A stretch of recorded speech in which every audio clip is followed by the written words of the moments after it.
میں کہتا ہوں کہ زندگی میں سکون لینا ہے تو اپنی سوچ اس طرح کی بناؤ. میری سوچ اس طرح کی ہے کہ جس طرح کے ماں باپ اللہ نے مجھے دیے ہیں شاید کسی کو نہیں ملے. جس طرح کے استاد رب کریم نے مجھے دیے شفقت کرنے والے شاید کسی کو نہ ملے. جس طرح کے مرشد اللہ نے مجھے عطا فرمائے شاید کسی کو نہ ملے. جس طرح کے شاگرد اور جس طرح کے سالکین طریقت محبت کرنے والے دوست مرید احباب مجھے ملے کسی کو نہیں مل سکتے. آپ اپنی زندگی میں یہ مزاج پیدا کریں گے. چیزیں شکر لاتی ہیں زندگی میں, یہ شکر لاتی ہیں. اللہ کی جتنی بھی نعمتیں ہیں, جتنی بھی نعمتیں, دیکھیں نا حضرت سعدی شیرازی کوئی جوتا اٹھا کے لے گیا تھا مسجد سے,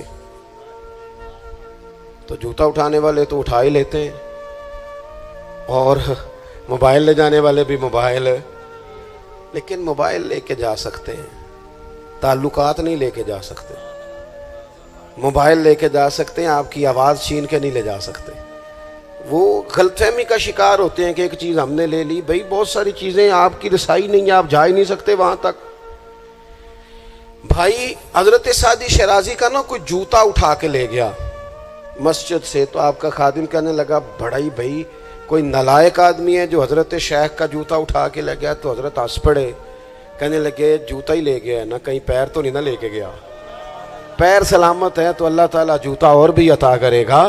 ہم نا یہ مزاج پیدا کر لیں تو زندگی میں شکر آ جائے, ٹھہراؤ آ جائے, سکون آ جائے. اللہ کی جتنی نعمتیں ہمارے پاس ہیں کبھی ایک ایک پہ غور کرو. صرف دانت میں درد ہو جائے تو سارا وجود تکلیف میں, صرف آنکھیں اگر تھوڑی اذیت میں آ جائیں تو سارا وجود تکلیف میں. ایک بخار ہی چڑھ جاتا ہے نا, بچوں کو بھی بندہ قریب نہیں آنے دیتا, کوئی چیز اچھی نہیں لگتی. آپ کے پاس صحت ہے تو سب کچھ ہے, گھر, بچے, صحت, تندرستی. اور دنیا کی سب سے بڑی نعمت یہ ہے کہ رب صحت دے تو سجدے کی توفیق بھی دے.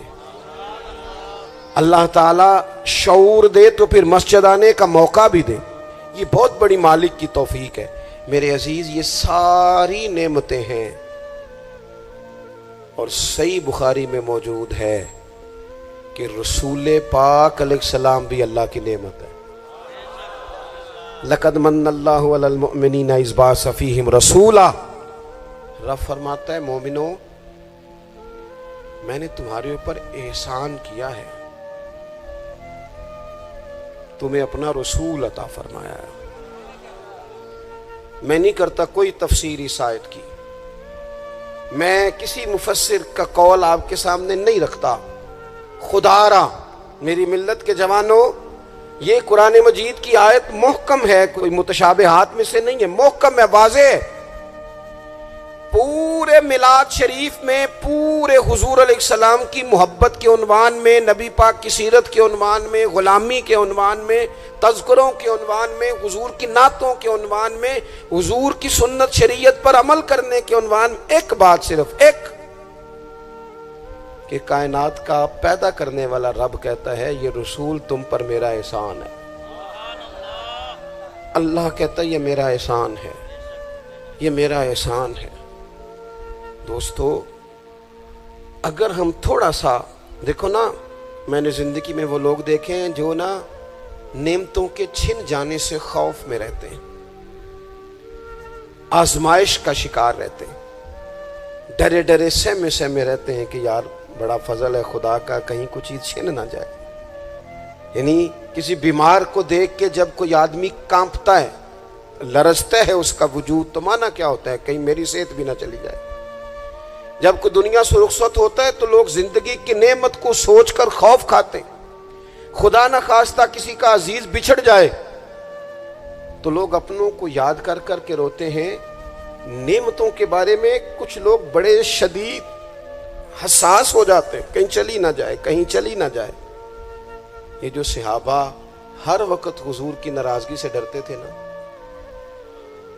ہر وقت حضور کی ناراضگی سے, ذرا سانس بھی اونچا نہیں لیتے تھے. یعنی اس بارگاہ میں وہ بیٹھتے تھے نا تو یوں بیٹھتے تھے سروں پہ پرندے بیٹھے ہیں. وہ گھنٹوں بیٹھے رہتے تھے دروازے پر کریم کے دروازے پر دستک نہیں دیتے تھے. وہ اس نعمت کے معاملے میں حساس تھے. ان کو پتا تھا کہ وہ دو عالم کی رحمت تھے، وہ جہاں چاہتے وہیں رہتے، یہ تو ان کی مہربانی ہے کہ یہ عالم پسند آیا، یہ تو مہربانی۔ دوستو، ہم اگر حضور اتنی بڑی نعمت ہمارے لیے بن کے آئے، اگر ہمیں کبھی اس کا احساس نصیب ہو جائے نا، احساس۔ ابن القیم ایک جگہ پہ کہتے ہیں کہ اگر حضور نہ آتے تو لوگوں نے ایک دوسرے کا گوشت کاٹ کے کھانا تھا۔ دنیا جس ڈگر پہ چلی گئی تھی نا، کتنا کچھ سخت ہوگا وہ شخص جو بیٹی کو پہلے مارتا ہی نہیں، ایک ہے مار کے دفن کر دینا، لیکن زندہ بیٹی کو یعنی زندہ بیٹی کو۔ میری ایک بیٹی ہے، سارے گھر والے کوئی بات کہیں تو میں ٹال سکتا ہوں، ان کی ماں کبھی کبھی کہتی ہے کہ ہوں پتہ لگے گا نا جدو تھی دی گل موڑو گے۔ تو میں نے کوئی پی ایچ ڈی تو نہیں کی اور بیٹیوں کے حقوق پہ، میں کوئی اس پر ایم فل کا مقالہ تو نہیں لکھ کے آیا، میں نے کوئی ریسرچ تو نہیں کی کہ بیٹی سے پیار کرنا چاہیے، میں نے کوئی دیکھا تو نہیں کلیجہ پھاڑ کے کہ بیٹی کے دل میں میرے لیے پیار کتنا، یہ دیکھا تو نہیں۔ لیکن یہ اتنا پیار کہاں سے آیا؟ یہ جو بیٹی کے جانے کا، حالانکہ بیٹی نے جانا ہوتا ہے، یہ بیٹی کے جانے کا تصور کر کے لوگ رو پڑتے ہیں، یہ جو زندگی لگا دیتے ہیں کہ میری بیٹی خوشحال رہے، اس کے گھر میں رونق رہے، اس کی طرف سے ٹھنڈی ہوا ہے، تو یہ وہی لوگ ہیں، یہ وہی انسان ہیں، یہ وہی زمین ہے جس زمین پر لوگ بیٹی کو مارتے بھی نہیں تھے، زندہ بچی پیدا ہونے والی گڑھا کھود کے اس میں رکھ کے مٹی ڈال دیتے تھے، زندہ بیٹیاں دفن کر دیتے تھے۔ رب کہتا ہے میں نے احسان کیا تم پہ، میں نے احسان کیا، کیا؟ میں نے تمہیں اپنا رسول دیا۔ لَقَدْ مَنَّ اللَّهُ عَلَى الْمُؤْمِنِينَ إِذْ بَعَثَ فِيهِمْ رَسُولًا، میں نے تمہیں رسول دیا، اس رسول نے نا تمہیں کر کے دکھایا کہ بیٹی کے ساتھ کیا کرنا ہے۔ جب بھی سیدہ فاطمہ آئی حضور اٹھ کے کھڑے ہو گئے، بیٹی کا ماتھا چوما، اپنی جگہ پہ بٹھایا، اعزاز دیا، کرم کیا۔ کسی کافر کی بیٹی بھی آ گئی تو رسول کریم نے چادر اتار کے بیٹی کے سر کو ڈھانپ دیا۔ رسول پاک کے گھر میں بہن آ گئی، رضائی بہن، تو محبوب نے ساری ازواج سے کہا جو جو تمہارے گھروں میں اکٹھا کر کے لے آؤ، جو ہے لاؤ سارا اکٹھا کر کے، اس لیے کہ میری بہن آئی ہے۔ پھر میرے کریم نے فرمایا اگر تو کہے تو تیرے لیے مدینے میں گھر نہ بنا دوں، تو یہیں رہ جانا، یہیں رہ جا۔ تو حضرت شیمہ عرض کرنے لگی نہیں حضور میں نے واپس جانا ہے۔ فرمایا جاؤ۔ عرض کرنے لگی بڑی سخت جنگ کر کے میرے قبیلے کو گرفتار کیا گیا ہے، سخت جنگجو ہیں، انہوں نے بڑی لڑائی کی ہے، بڑی مخالفت کی ہے دین کی، لیکن حضور اگر میں کہوں گی میں آپ کی رضائی بہن ہوں، میں اگر کہوں گی تو میرا سارا قبیلہ چھوڑ دیں گے؟ حضور نے فرمایا تو کہہ میں ابھی چھوڑ دیتا ہوں۔ چھوڑ دیا تیرا سارا۔ یہ کہاں سے آئی لطافتیں، یہ حسن، یہ توانائی، یہ شوق؟ مالک کہتا ہے تم نہیں بدل سکتے تھے، یہ میں نے احسان کیا، میں نے تمہیں اپنا رسول عطا فرمایا، تمہیں میں نے اپنا نبی دیا، اس نے تمہارا تزکیہ کر دیا، تمہارا باطن دھو ڈالا، میل کچیل اتر گئے۔ کما ارسلنا فیکم رسولا منکم یتلو علیکم آیاتنا ویزکیکم، انہوں نے قرآن پڑھ پڑھ کے تمہارا تزکیہ کر دیا، باطن دھو ڈالے۔ یہ محبتیں سینہ بسینہ آ رہی ہیں۔ حضور نے ایسا تزکیہ کیا ہے کہ اب دلوں میں شوق اور طرح کے ہیں، درد اور طرح کے ہیں، باتیں اور طرح کی۔ غلام بڑا مشکل کام ہے، غلام بننا۔ یہاں تو ملازمت مشکل ہے، جس کے ساتھ آپ نے باقاعدہ کمٹمنٹ کی ہوتی ہے نا، صبح 8 بجے سے 4 بجے تک کی، اور آپ کی چیزیں طے ہوتی ہیں، وہاں بھی ڈیوٹی کرنا بڑا لوگ مشکل کر دیتے ہیں۔ بعض افسران کی اخلاقی پوزیشن اللہ ماشاءاللہ اس طرح کے بڑے بڑے اچھے بھی ہوتے ہیں، لیکن بعض کی اس طرح کی ہوتی ہے کہ بندہ گھٹن کا شکار ہو جاتا ہے کہ جاؤں کہاں۔ یہ تو ہے صرف آپ، اور آپ اس میں بالکل آزاد ہوتے ہیں، سویرے فارغ ہو جائیں، نہیں آتا میں یہ میرا ریزائن رکھو، آپ فارغ ہیں۔ لیکن جب لوگ غلام بنتے تھے، غلام انہیں خرید لیا جاتا تھا، اور غلاموں کو مارا جاتا تھا تو کوئی ان کا درد محسوس نہیں کرتا تھا، وہ کاٹ ڈالا جاتا تھا تو کوئی درد محسوس نہیں کرتا تھا، درے لے کر جتنے دل کرتا آقا مارتا، کو پوچھنے والا نہیں تھا۔ یہ دیکھو نا حالات بدل گئے۔ سیلاب تو آیا، یہاں سے 5 گھنٹے کے فاصلے پر لیکن یہاں میں نے لوگوں کو روتے دیکھا، آنکھوں میں آنسو دیکھے، بیٹیوں کو کہا، بیٹیاں کہنے لگیں ہمارے جہیز کا سامان لے جاؤ، دے دو سیلاب والوں، مائیں کہنے لگیں کہ یہ بالیاں کس کام کی ہیں اگر حضور کی امت کے کام نہ آئیں، لے لو، میں نے خیرات کی۔ تڑپ گئے لوگ، وہ پردیس کاٹنے والے اوورسیز پاکستانی، وہاں بیٹھ کر انہوں نے کہا ہماری رقوم لو، تقسیم کرو ان لوگوں کے بیچ۔ یہ درد کہاں سے آیا؟ رب کہتا ہے میں نے احسان کیا ہے، تمہیں رسول عطا فرمایا، یہ میں نے احسان کیا ہے، تمہارے باطن پھیر دیے۔ کتنی کو نیکیاں کر سکتے ہیں ہمیں تو سونا بھی، ہمیں تو کھانا بھی، ہمیں تو سفر بھی کرنا، ہمیں تو گپ شپ بھی لگانی۔ اور پچھلی امتوں کی عمریں کتنی ہوئی؟ 300 سال، 400 سال، 500 سال، 900 سال، کیسے کرتے نیکیاں، کس طرح پہنچتے۔ اور پھر کمال دیکھو، عمریں تھوڑی اور کنتم خیر امت، مل گئی ان سب کی امامت اس امت کو۔ مثلا یہ تھوڑی دیر دیکھو نا، کچھ چیزیں ایسی ہوتی ہیں جن سے ذرا 1 منٹ کے لیے اپنے آپ کو اکیلے کر کے بھی دیکھنا چاہیے۔ اپنے وہ کسی نے کہا تھا بنا ہے شاہ کا مصاحب تو پھرے ہے اتراتا، وگرنہ شہر میں غالب کی آبرو کیا ہے، اس کے پلے کیا ہے اسے پتا تو ہے۔ جو تو بنا ہے شاہ کا غالب تو پھرے ہے اتراتا، اور درویش نے ترجمہ یہ کیا ہے کہ میں گلیاں دا روڑا کوڑا، میں گلیاں دا اوئے ہوئے۔ روڑا کوڑا دیکھا ہے کبھی کسی نے پلٹ کے؟ یہ روڑا کوڑا انہوں نے کہہ دیا، کبھی اس پر غور کرو، بدبو آتی ہے، لوگ کی نیا جوتا پہن کے بھی اس پر چلنا پسند نہیں کرتے۔ روڑا کوڑا جو ہوا، روڑا کوڑا جو ہوا، لیکن وہ انہوں نے اپنے آپ کو تشبیہ کس سے دی؟ کہنے لگے وہ میں تے گلیاں دا روڑا کوڑا، یہ تے مینو محل چڑھایا ہے سائیاں، تو نظر کرم ہو گئی، مختصر سی میری کہانی ہے، یہ جو بھی ہے آپ کی مہربانی ہے۔ یہ تو کرم ہے حضور کا۔ ہم کتنی کو نیکیاں کر سکتے تھے بھلا، کتنی کو مشقت، اور ویسے بھی جس طرح کی ہماری طبیعتیں، یعنی سارا سال جو لوگ آرام سکون سے ناظرہ کے دفتر بھی 2 گھنٹے کھڑے رہتے ہیں، پاسپورٹ کے دفتر میں بھی 2 گھنٹے کھڑے رہ سکتے ہیں، جو امیگریشن کے لیے ایئرپورٹوں پہ بھی 1.5 گھنٹہ انتظار کر لیتے ہیں، وہ 1 گھنٹہ تراویحوں میں کھڑے نہیں ہوتے۔ وہ کہتے ہیں یہ مشکل کام ہے، سارے کام کرا لیں آپ، سارے کرا لیں، لیکن اگر آپ کسی سے کہیں نا یار آج مہربانی کرا میرے ساتھ ایک سپارہ پڑھ، یہ مشکل ہوتا ہے۔ اللہ ماشاء اللہ ہم نے کتنی کو نیکیاں کرنی۔ رب کہتا ہے میں نے احسان کر دیا، تمہیں رسول دیے، میں نے تمہیں رسول دیے۔ تم نیکی کا سوچ لینا مخلص ہو کے، ہم سوچ بھی لیں تو ہمیں ثواب مل جاتا ہے، اور اگر کر لیں تو پھر 1 کرتے ہیں تو 10 کا اجر ملتا ہے۔ یعنی کچھ نیکیاں ایسی ہیں جو کی نہیں، صرف سوچی تھی، ارادہ کیا تھا، موقع نہیں ملا، صرف ارادہ کیا تھا، قیامت کے دن ان کا اجر ملے گا، ڈھیروں ثواب ملے گا، نامہ اعمال میں درج ہوں گی۔ کس کی وجہ سے؟ رب کہتا ہے میں نے تمہارے اوپر احسان کیا ہے، میں نے تمہیں رسول عطا فرمایا، میں نے۔ کچھ حدیثیں ایسی ہیں جو اگر کبھی ہمیں سمجھ میں آ جائے نا تو کم از کم اتنا ضرور ہو کہ زمین کے اوپر قدم رکھنے شروع کر دیں ہم لوگ کہ یار یہ اعزاز ہمارا ہی ہے، یہ شان ہماری ہے۔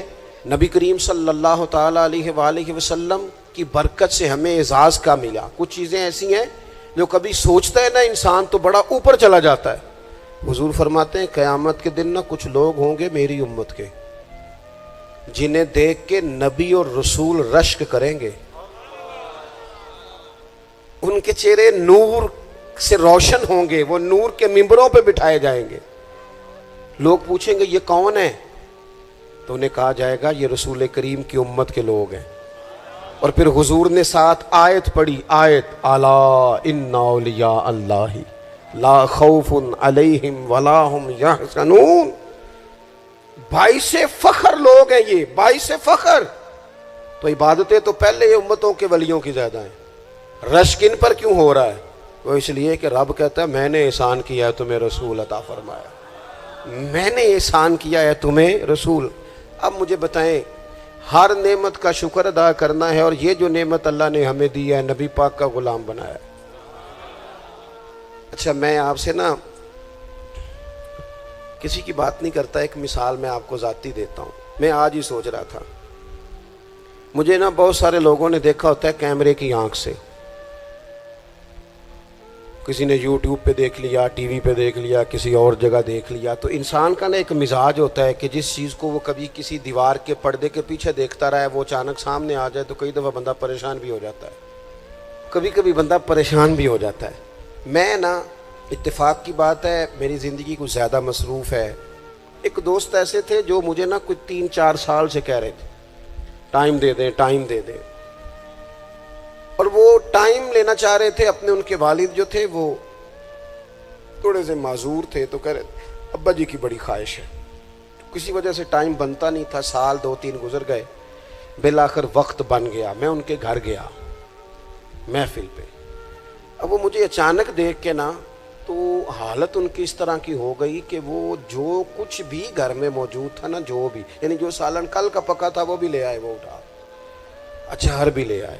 اب میں ان کی کیفیت دیکھ رہا ہوں. کچھ امیر لوگ بھی بڑا پیار کرتے ہیں, لیکن بعض اوقات غریبوں میں جذبات ذرا زیادہ ہوتے ہیں.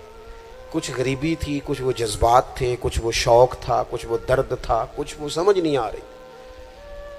تو میں نے ان کو تسلی دی. میں نے کہا بزرگوں آپ بلا وجہ پریشان ہو گئے, میں تو دیہاتی سا چھوٹا سا کسان کا بیٹا ہوں, سادہ سا بندہ ہوں. میرے لیے تو آپ نے, ویسے آپ نے ٹی وی پہ دیکھا ہے تو آپ کو وہ تھوڑا عجیب لگ رہا ہے, ویسے آپ مطمئن رہیں, ایسی کوئی بات نہیں ہے. ان بزرگوں نے مجھے کہا کہ مولانا میں آپ کو 3-4-5 سالوں سے سن رہا ہوں, آپ کو میری کیفیت کا نہیں پتا. میرے پاس کوئی بھی چیز ہوتی تو آج بیچ دیتا, اور جتنی بھی اچھی آپ کی دعوت ہو سکتی تھی وہ میں کرتا. میں بزرگوں کی بات اپنے لہجے میں وہ کہہ رہے تھے, میں ان کی بات پر غور کرنے لگ گیا, اور میں نے دیر تک ان کی بات پر غور کیا. میں نے کہا میں بالکل کسی کام کا آدمی نہیں, بیکار آدمی ہوں. مجھے پتہ ہے اپنے آپ کا, من نانم کے من دانم. تو میرے لیے اگر کسی بندے کے یہ جذبات ایک بیکار آدمی کے لیے, تو پھر مدینے والے محبوب کے میلاد کے لیے ہمارے کیا جذبات ہونے چاہیے. وہ خواجہ غلام فرید صاحب نے نا ایک کافی لکھی ہے, مجھے ساری تو یاد نہیں, لیکن وہ کہتے ہیں کہ ایک باری لانگا تو میری جات ہے. پھر وہ اس میں بڑی باتیں گنواتے ہیں. وہ کہتے ہیں میں حضرت زلیخا تو 2 جوڑے دیتی تھی نا سیدنا یوسف علیہ السلام کو دن میں, ایک وہ پہن لیتے تھے, اترتا تھا تو وہ خیرات کر دیتی تھی, پھر دوسرا پیش کرتی تھی, وہ اترتا تھا خیرات کر دیتی. کہتے حضور اگر آپ آئیں تو میں ایک دن میں 100 پیش کروں گا. اور ساتھ کہتے ہیں کہ گھر میں غریب ہاں دل تے امیر ہے. حضور میں مزاج کے لحاظ سے غریب ہوں. پھر وہ بڑی باتیں گنواتے ہیں. کہتے ہیں حضور میں نا آپ کے لیے جو ہے پھول رکھوں گا, یا رسول اللہ میں آپ کے لیے مصری لاؤں گا, حضور میں آپ کو سونف پیش کروں گا, حضور میں مل مل کے کرتے دوں گا, یہاں پگڑیاں بڑی پیاری بنتی ہیں, میں وہ پگڑیاں پیش کروں گا. پھر کہتے ہیں آخر میں حضور اگر آپ آ جائیں نا تو پھر میں اپنے گلے میں پلڑا ڈال کے منت بھی کروں گا کہ مہربانی فرما ایک رات ہی میرے گھر میں ٹھہر جا, ہاڑا وے جانی رات رہ پاؤ, زندگی پرائی ہے. محبوب چل ایک دن ٹھہر جا. میں اب یہ شوق کی کیفیت دیکھیں, یہ درد ہے, یہ ایک تمثیل ہے, یہ ایک حسن ہے, اس کو آپ سمجھیں. رسول پاک کی ذات کے لیے امت کے دلوں میں جو کیا کہا تھا درویش نے, مینوں لنگ کئی مہینے تے برس گئے تے تیری دید نو دیدے ترس گئے. کدی کدی ٹوٹیاں دلاں ول پھیرا پا, آس بھی توں تے امید بھی توں. اور ایک صاحب کہنے لگے چر ہویا مینوں ترلے لیندیاں, کدے موڑ میرے ول واگاں, خواب میری وچ ایک وار جاویں میں ساری عمر نہ جاگا. میرے عزیز حضور کے لیے شوق, محبت, غلامی کے جذبات, وہ کیفیات کہ رسول کریم اللہ نے ہمیں دے دیے, نبی پاک ہمیں دے دیے. میں اور آپ کبھی غور کریں کہ اگر ہمارا حضور سے رشتہ نہ ہوتا تو کیا ہوتا, اگر حضور سے تعلق نہ ہوتا. میرے کئی کلاس فیلو ہیں, کوئی بیچارہ بیکری کرتا ہے, کوئی کام, سارے اچھے ہیں ماشاءاللہ, رزق حلال کماتے ہیں, لیکن میں کئی دفعہ سوچتا ہوں تیری نسبت نے سوارا میرا انداز حیات. میں اگر تیرا نہ ہوتا سگے دنیا ہوتا. میرے کریم رسول نے آ کے کہا تھا سیدنا بلال سے کہ بلال تیرے قدموں کی آواز میں نے جنت میں بھی سنی ہے. میں نے تیرے قدموں کی آواز جنت میں بھی. حضرت بلال رو پڑے, کہنے لگے یا رسول اللہ پھر وہی بات ہے, یہ تو اللہ نے احسان کیا ہے نا, ہمیں آپ عطا فرمائے ہیں. سے ثبوت نہ منگو میں تھوں, یہ نظر کرم قد ہوئی, اے میں جانا یا میرا دل بر جانے, غیر نہ جانے کوئی. سے ثبوت نہ منگو میں تھوں, نظر کرم قد ہوئی, اے میں جانا یا دل بر جانے, اے غیر نہ جانے کوئی. میں تے مسکین پرانا خادم, کسے در ملی نہ ٹوئی. اے تے واصف یار نے نظر جو کیتی, پھر واصف واصف ہی ہوئی. حضور اللہ کا احسان بن کر ہم پر تشریف لائے, احسان بن کر. ہمارے چمن میں جتنی بہاریں ہیں یہ سب حضور کی ہیں. ہمارے گھروں میں جتنی روشنی ہے یہ سب حضور کی ہے. ہمارے دلوں میں جتنی ایک دوسرے کے لیے محبت ہے یہ سب حضور کا صدقہ ہے. ہم جتنا آپس میں جڑے ہوئے ہیں یہ سب کریم کا صدقہ ہے. ہماری دنیا میں جتنی سعادتیں ہیں, جتنی برکتیں ہیں, جتنی عزتیں ہیں, جتنی نعمتیں ہیں, یہ سب حضور کا صدقہ ہے. یہ سب رسول پاک کا کرم ہے. پھر ہمیں بھی صبح سے شام تک مدینے والے کا ذکر کرنا چاہیے, حضور پہ درود پڑھنا چاہیے, نبی پاک کی نعت سے جڑ جانا چاہیے. اپنے دلوں کو کشکول بنا کر رب سے حضور کے نام کی خیرات مانگنی چاہیے. ہمیں بھی گدھا بن جانا چاہیے رسول پاک کے دروازے کا. ہمیں بھی ہر وقت اپنی قلبی کیفیات حضور سے لگا دینی چاہیے. ہمیں بھی روز کیا کہتے ہیں میرے امام, کہتے ہیں مانگیں گے مانگے جائیں گے, منہ مانگی پائیں گے. سرکار میں نہ لا ہے نہ حاجت, اگر کی ہے کہتے ہیں لب واں ہیں, آنکھیں بند ہیں, پھیلی ہیں جھولیاں. کتنی مزے کی بھیک تیرے پاک در کی ہے, کتنی مزے کی بھیک تیرے پاک در کی. اپنا تعلق حضور سے جوڑیں. اللہ کی بارگاہ میں دعا کرتا ہوں اللہ تعالیٰ رسول کائنات کی سچی محبت عطا فرمائے.